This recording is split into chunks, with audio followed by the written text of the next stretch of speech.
I'm George Best. Join me and enjoy the incredible highs and lows of Ireland's finest football side, Celtic. Belfast Celtic.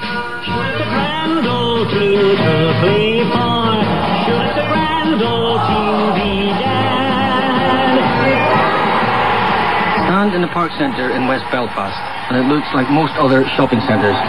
But the Park Centre is different. It's built on ground that 50 years ago was called Paradise, home to Belfast Celtic. For some people, this will always be holy ground. Paddy McKenna, manager of the Park Centre. Come out now and I'll show you the plaque on the wall, which was erected here in 1993. The plaque reads Park Centre, formerly Celtic Park, home of the famous Belfast Celtic Football Club. You've got people coming here, especially people coming from England, and Americans coming here who were here in the early days of Belfast Celtic and had emigrated and come back, and whenever they see a shopping centre, come in and see the plaque and all. It is of great interest, and they love getting their photographs taken standing alongside the plaque to take it back to their friends. Sean McCann played in goals for Celtic. Belfast Celtic then was the be-all, end-all. You sort of went to Celtic Park, looked down from what they call Paradise Hill, saw the players, minuscule they were, far away from you, never dreaming that one day you might be there, looking up rather than looking down. Building the Park Shopping Centre meant cementing over the Celtic turf and burying a lot of dreams. Joe Reynolds, one of many Belfast Celtic supporters. I wouldn't go into, what do you call that place now, Park Centre? I won't go into it. I wouldn't go into it if you paid me. I won't even look at it, passing. I look on the left side, the hand side of the road going down. I hate it, so I do. There's a lot of bitterness to know that this famous ground was going once and for all and would never be on earth again, And there was a lot of protests at the time, but thankfully everything came out well, because you can't stop in the way of prosperity, It was a terrible injustice to the Celtic supporters.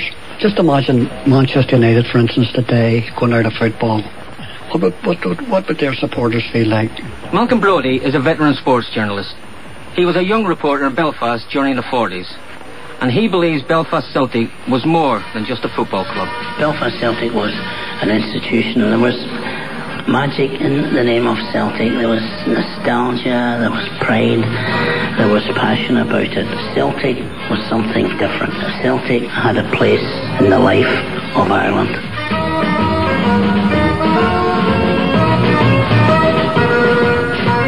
Talk to people in West Belfast who remember those days, and they'll rhyme off the names of players, the cups won. It's all there in their minds and hearts. John Kennedy wasn't born when Belfast Celtic ruled Irish football, but he's written a history of the club. They started off as a junior team in 1891, and while they were still a junior team, they actually won a senior trophy that all the senior teams were competing for. They won.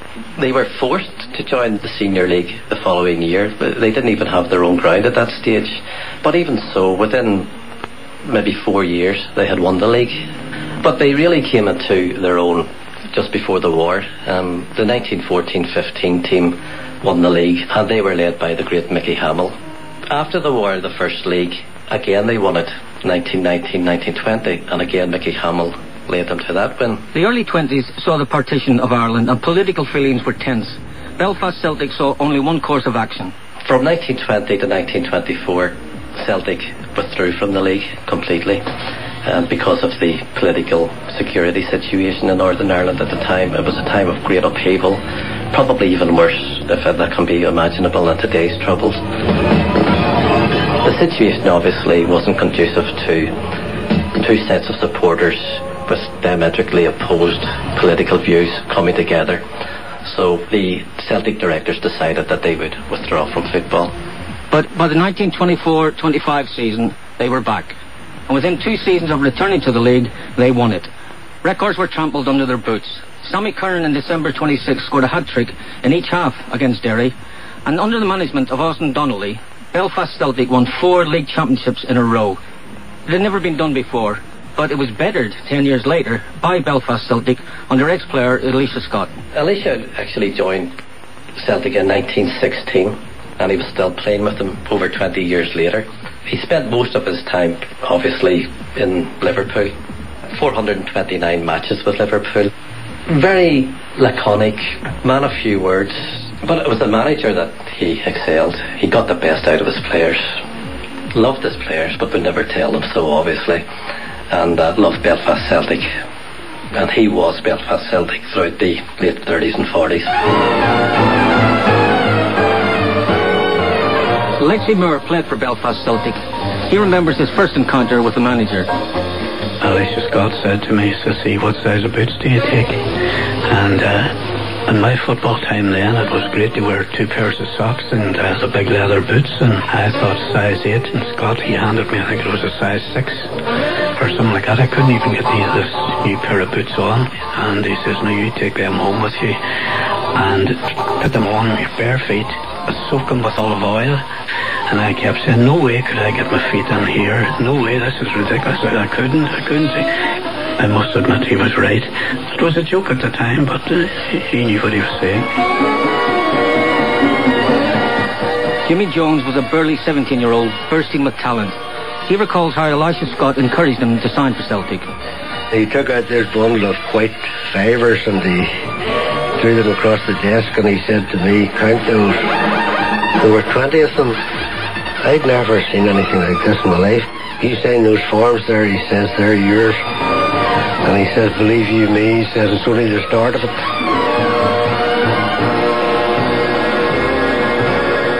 Elisha Scott, he knew all the moves he made at night, and sure that on Fridays they were in their homes rather than out visiting clubs and pubs, etc. He had spies all over the place. He had moles everywhere. Michael McGuigan worked with his father Paddy, who was the Belfast Celtic trainer. He literally grew up with the team. He remembers Scott as a tough talker. We called him a professor in languages. There's only one language, good language, you see. And he thought of looking, but your eyes breaking all night last night. Sean McCann played in goals for Celtic, and he too remembers Alicia's ongoing war against booze. Alicia Scott was a hard taskmaster, you know. What Alicia said was law. The Free State players that came up, you know, Butter Hearn, McCarthy, the Lawlers, they came up and they all liked their gargle. Had a few drinks, and it didn't matter whether it was Thursday night, Friday night or Saturday night. And I think Alicia spent his Friday nights chasing around the local bars to make sure these fellas weren't doing anything too rash. I've got my eyes on you, so best beware where you roam. During the war, things were rationed, but every Thursday night at Celtic Park, after training, every player got bacon, eggs and soda and dip and tea, and then a big slicey cake afterwards. Now Scott provided that. He went around the country during a couple of days a week and got farmers bacon off him and eggs off him, and then he would get bread there, and he used to cook it and provided nobody come and do it. He done it all himself. He was a wonderful man like that. Paddy Fox was a teenager during those years, and like thousands of others in the 1940s, he followed Belfast Celtic religiously. Scott was very sarcastic, but very good to the players. He wielded that team into a wonderful workman-like machine. You had a number of players. Tommy Byrne, I think, came from Limerick, and you had Liam O'Neill came from Cork. And the only thing I do is to worry about on Saturday night that Liam wouldn't go out on the bench on Friday night, that he wouldn't be drunk to play, because he was a beautiful player, inclined to be a bit slow, but a very classy footballer. The first morning that I went to Celtic Park, I went into that dressing room and I saw this man sitting with his head in his hands, you know, and he had jet black hair, straight, and it had fallen down through his fingers, you know. And he looked up at me, you know, and he said in this Cork accent, "Oh," he says, "'twas a sorry day for me the day I left Cork," he says. And I said, "What's the matter with you?" "Oh, I got the mother and father of a hangover," he says. And it turned out to be a fella called Liam O'Neill, who was the famous inside forward Liam O'Neill at that time, you know. Terrific player, you know. God be good to Liam, he's gone, dead and gone, you know. Players have passed on, Belfast Celtic is no more, and every inch of the famous pitch has been built over. But in West Belfast, there are those who are carrying Celtic's memory into the next century, on the World Wide Web. Paddy O'Connor. I'll call up some of the players on the photo gallery, and you can see very good quality shots of some of the players training at Celtic Park. These were actually my father's original photographs. Well, there's Charlie Tully, a very famous Celtic player. Jimmy Jones. I think the list, they're all household names still, I think, in many parts of Belfast. And then you had Paddy Bonner outside left. Paddy Bonner just lived across the road from Celtic. He lived in Rodney Drive, and he was also a great player with a tremendous shot. Tommy Byrne, maybe centre forward from Limerick. You had Jimmy McAlin from St Peter's area, the Falls Road, and you had Norman Kiernan, who was one of the youngest internationals ever to play for Celtic. I think he was an international. He was just over 17 years old. Celtic, obviously, they got the best players from all backgrounds, from the north of Ireland, from Protestants, Catholics, from England, even from Scotland. Some of the best goal scorers, probably in Europe of all time, played for Belfast Celtic. Sammy Curran in the 1920s scored 170 goals in 3 seasons. Davy Boy Martin in the early 30s, 133 in 2 seasons. Jimmy Turnbull in the late 30s, 144 in 2 seasons. You score 30 goals a season these days and people say you're a prolific goal scorer. In those days, they played for the jersey. It was an honour to play for Celtic. Celtic was a very famous club and they had great history. Celtic always judged a player by their ability to play football, not by their religion. And Joe Douglas was one of those people. On one occasion he scored 2 goals against Linfield. He was playing left half for Celtic. When Celtic won, he couldn't even go home that night. He lived off Sandy Row because they would have given him a hiding.